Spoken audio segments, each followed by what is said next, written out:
누가복음 9장 18절에서 27절까지 말씀 함께 읽겠습니다. 예수께서 따로 기도하실 때에 제자들이 주와 함께 있더니 물어 이르되 우리가 나를 누구라 하느냐. 대답하여 이르되 세례 요한이라 하고 더러는 엘리야라, 더러는 옛 선지자 중에 한 사람이 살아났다 하나이다. 예수께서 이르시되 너희는 나를 누구라 하느냐. 베드로가 대답하여 이르되 하나님의 그리스도시니라 하니 경고하사 이 말을 아무에게도 이르지 말라 명하시고 이르시되 인자가 많은 고난을 받고 장로들과 대제사장들과 서기관들에게 버림받아 죽임을 당하고 제3일에 살아나야 하리라 하시고 또 무리에게 이르시되 아무든지 나를 따라오려거든 자기를 부인하고 날마다 제 십자가를 지고 나를 따를 것이니라. 누구든지 제 목숨을 구원하고자 하면 잃을 것이요 누구든지 나를 위하여 제 목숨을 잃으면 구원하리라. 사람이 만일 온 천하를 얻고도 자기를 잃든지 빼앗기든지 하면 무엇이 유익하리요. 누구든지 나와 내 말을 부끄러워하면 인자도 자기와 아버지와 거룩한 천사들의 영광으로 올 때에 그 사람을 부끄러워하리라. 내가 참으로 너희에게 이르노니 여기 서 있는 사람 중에 죽기 전에 하나님의 나라를 볼 자들도 있느니라. 아멘. 이 말을 아무에게도 이르지 말라. 예수님께서 제자들에게 아주 큰 비밀을 말씀하고 계십니다. 너희끼리만 알고 있어야 할 하나님의 가장 큰 비밀이라 말씀하시며 22절에 인자가 많은 고난을 받고 장로들과 대제사장들과 서기관들에게 버림받아 죽임을 당하고 제3일에 살아나야 하리라 말씀하셨습니다. 예수님의 고난과 죽음과 부활에 대해 말씀하신 것입니다. 왜 이것이 하나님의 가장 큰 비밀일까요? 이 세상 모든 인생에 있어서 답을 알 수 없는 많은 비밀한 일들이 있지만 그 중에서도 가장 큰 비밀은 바로 죽음의 문제입니다. 제가 오래전 서울에서 대학생 사역을 할 때 학생들과 단기 선교로 이집트를 간 적이 있었습니다. 이집트를 가면 꼭 가는 곳이 있습니다. 피라밋입니다. 피라밋을 가서 그 엄청난 크기에 놀랐습니다. 사진으로 보는 것보다 훨씬 더 큰 규모에 압도되는 느낌이었습니다. 그런데 그보다 더 놀라웠던 것 중에 하나는 피라밋에서 나일강 쪽으로 도로를 만들어 놓았는데 피라밋을 쌓은 돌보다 더 큰 돌을 네모 반듯하게 다듬어서 넓은 도로를 만들어 놓았습니다. 선교사님의 설명으로는 환생의 도로라고 했습니다. 아시다시피 피라밋은 이집트 왕들의 무덤이었습니다. 파라오가 죽으면 미라로 만들어서 피라밋에 안장을 하는데 그렇게 하는 이유는 왕의 영혼이 나일강으로 들어갔다가 다시 환생을 한다고 믿었기 때문입니다. 그래서 피라밋에서부터 나일강을 향해 집채만한 바위들을 깎아서 환생의 도로를 만들어 놓았던 것입니다. 저는 그때 피라밋을 보면서 이 세상 모든 사람들 안에 있는 죽음에 대한 두려움이 얼마나 큰지를 두 눈으로 보는 것 같았습니다. 이집트의 파라오는 이 세상에 아무것도 두려울 것이 없는 존재였습니다. 이 세상에 아무것도 부족한 것도 없었습니다. 모든 권세를 다 가지고 있었기에 자기가 원하는 것은 무엇이든지 할 수 있었습니다. 그런데 자신이 가진 모든 힘과 모든 권세로도 도무지 해결할 수 없는 문제가 있었습니다. 바로 죽음의 문제였습니다. 만리장성을 쌓았던 진시황이 죽음에 대한 두려움으로 불로초를 찾아 온 세상을 뒤졌듯이 매 순간 다가오는 죽음에 대한 두려움을 견딜 수가 없었습니다. 그래서 왕이 되자마자 피라밋을 쌓기 시작했던 것 같습니다. 죽음에 대한 두려움을 해결하기 위해 자신의 무덤을 만든다는 사실이 참 아이러니하지만 그것만이 그가 할 수 있는 유일한 일이었습니다.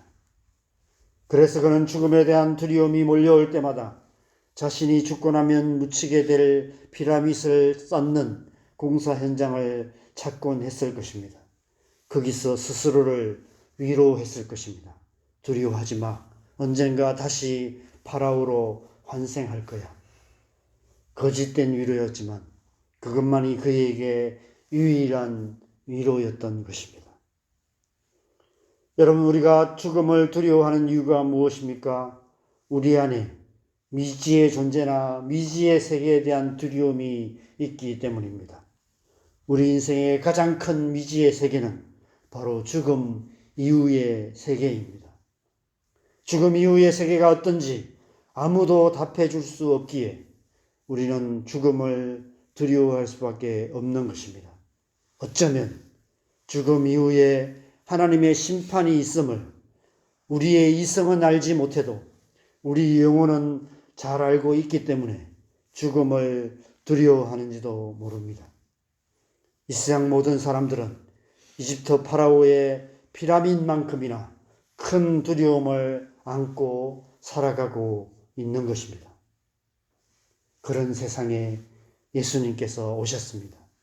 오늘 베드로의 고백처럼 하나님의 그리스도로 오셨습니다. 왜 오셨습니까? 우리 인생의 가장 큰 비밀인 죽음에 대한 해답을 주시기 위해서입니다. 그 해답이 바로 22절 말씀인 것입니다. 죽음의 문제에 대한 하나님의 해답은 바로 예수님의 고난과 죽음과 부활이라고 말씀하고 계시는 것입니다. 사실 죽음의 문제에 대한 해결책은 아주 간단합니다. 죄의 삭은 사망이라는 말씀처럼 죽음은 죄의 결과이기 때문에 죄의 문제만 해결하면 죽음의 문제는 단번에 해결할 수 있는 것입니다. 그래서 예수님께서 십자가를 지신 것입니다. 십자가에서 고난을 당하시고 죽으시고 부활하심으로 우리의 모든 죄의 문제를 단번에 해결하셔서 죽음의 문제 또한 단번에 해결하신 것입니다.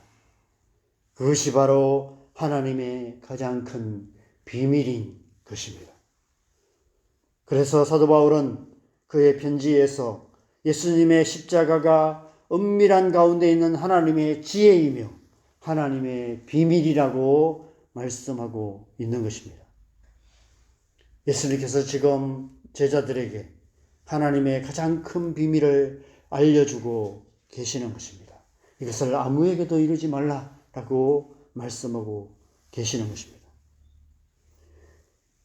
23절 이후의 말씀은 예수님께서 그 비밀을 아는 자로 제자들을 부르시고 우리를 부르시는 말씀입니다.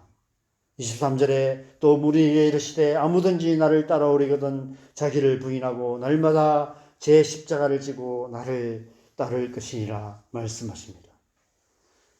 모든 그리스도인은 하나님의 비밀을 아는 자들입니다.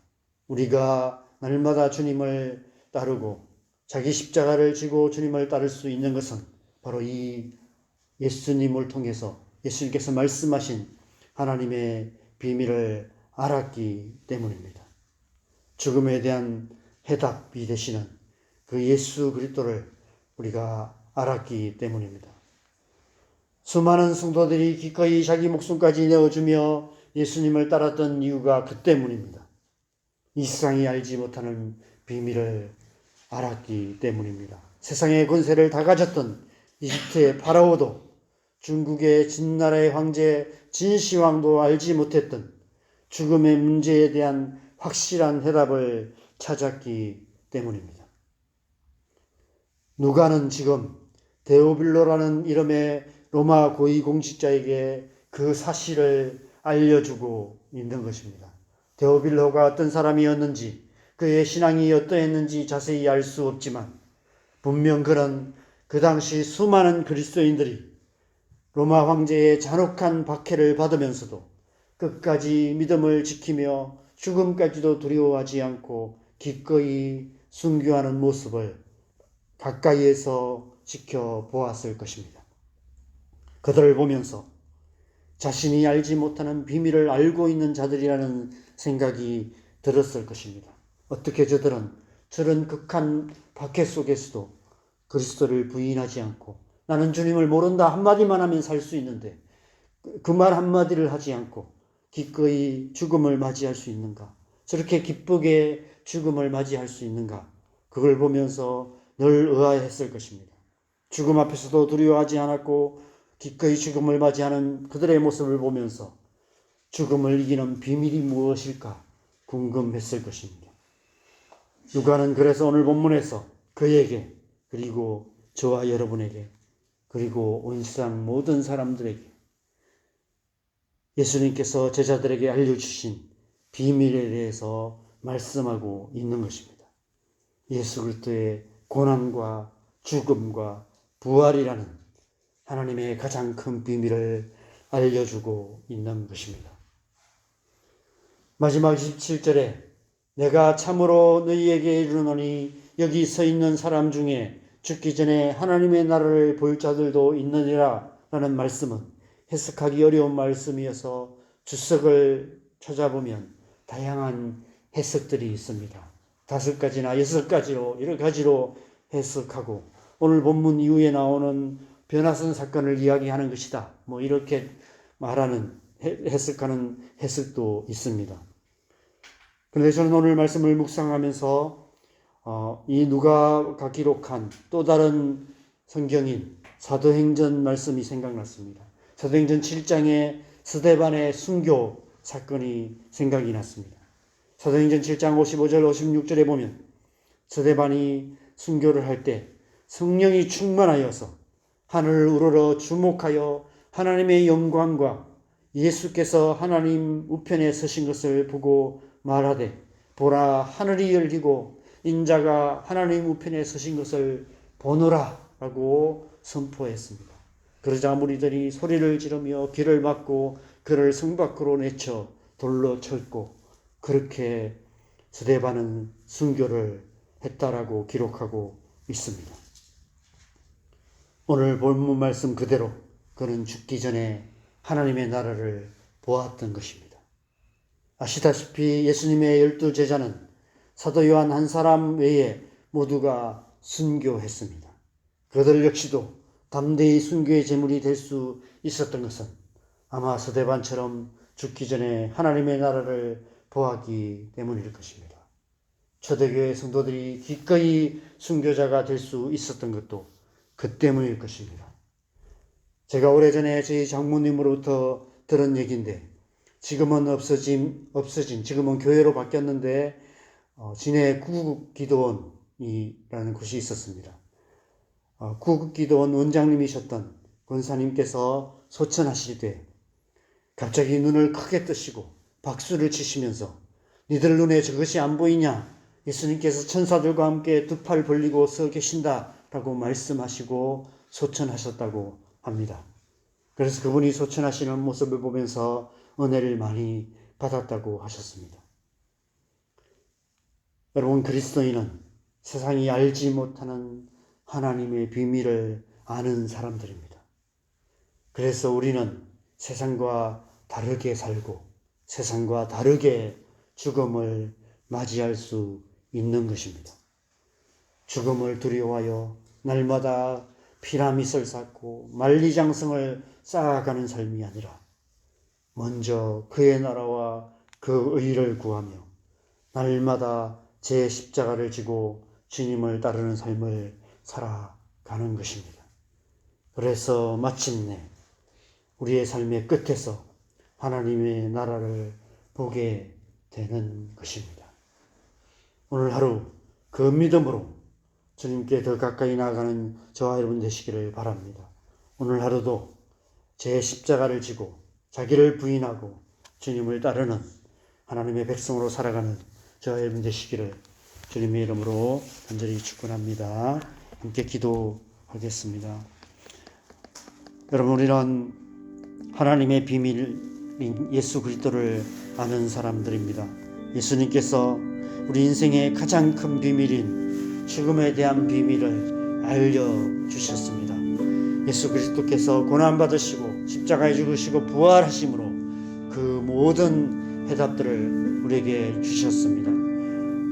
죽음 이후에 하나님의 나라가 기다리고 있음을 우리에게 알려주셨고 예수님께서 기꺼이 그 길이 되어주셨습니다. 우리는 예수 그리스도로 말미암아 그 해답을 이미 찾은 자들이고 그 길을 이미 아는 자들입니다. 우리는 날마다 자기를 부인하고 제 십자가를 지고 주님을 따르는 삶을 통해서 그 하나님의 나라를 향해서 나아가고 있습니다. 그리고 우리의 삶의 마지막에 기쁘게 그 하나님의 나라로 들어갈 수 있는 줄 믿습니다. 우리가 그 믿음으로 오늘 하루도 자기를 부인하며 자기 십자가를 지고 주님을 따르는 삶을 살아갈 수 있도록 우리를 주의 성령으로 충만케 하시고 하나님의 은혜로 우리를 붙들어 주시도록 시간 우리 함께 기도하겠습니다. 기도하십시다. 하나님 아버지, 오늘도 우리가 주님의 백성으로서 주님의 백성답게 이 하루를 살기 원합니다.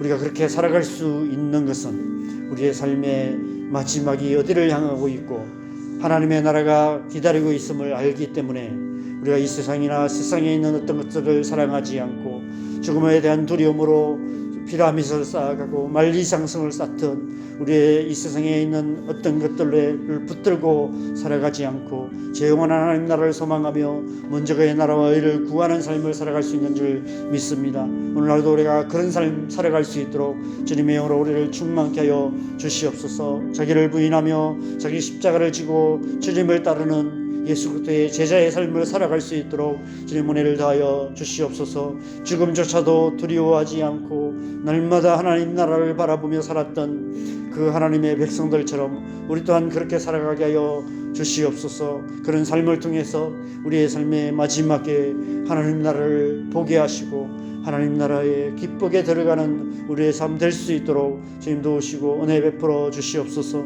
오늘 하루도 삶의 모든 순간순간마다 먼저 그의 나라와 의를 구하며 자기를 부인하며 자기 십자가를 지고 주님을 따르는 삶을 통해서 우리의 모든 삶의 발걸음이 하나님의 나라를 향하는 그런 삶 될 수 있도록 은혜 베푸시고 인도하시고 함께하여 주시옵소서.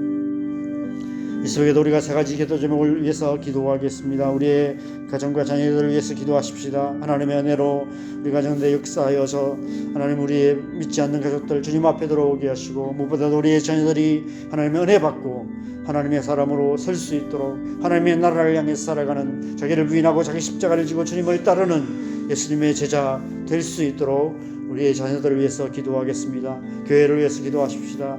교회를 다시 한번 새롭게 하시고 교회 안에 하나님의 은혜를 충만하게 부어주시도록 기도하시고 또 이 나라와 이 민족 하나님께서 붙드셔서 모든 혼란이 속히 끝나게 하시고 하나님의 뜻이 온전히 이루어질 수 있도록 이 시간 우리 함께 기도하시고 자유롭게 기도하시다가 돌아가시면 되겠습니다. 기도하겠습니다.